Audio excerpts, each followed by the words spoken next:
तोते ने क्यों दिया था माँ सीता को श्राप। पौराणिक मान्यता के अनुसार एक बार सीता माता ने नर मादा तोते को अपने पास रख लिया था।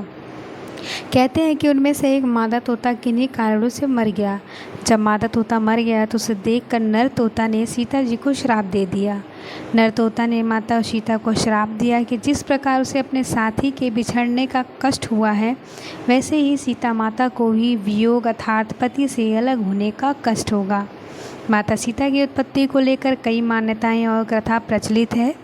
महर्षि वाल्मीकि के द्वारा रचित रामायण के अनुसार किसी समय राजा जनक खेत में हल चला रहे थे। उस दौरान उनकी नज़र एक कन्या पे पड़ी, जिसके बाद उन्होंने उस कन्या को अपने घर ले आए और उसका पालन पोषण किया।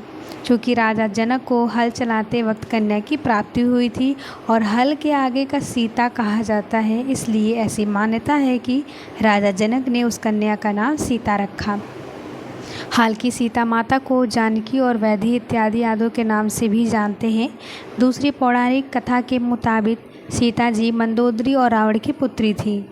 कहा जाता है कि माता सीता वेदवती नाम की महिला के पुनर्जन्म में थी।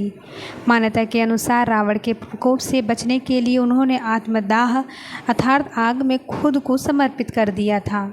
वेदवती ऐसा करने से पहले रावण को श्राप दिया था कि दूसरे जन्म में उसकी बेटी बनकर उसका विनाश करेगी। समय आने पे मंदोदरी ने पुत्री को जन्म दिया।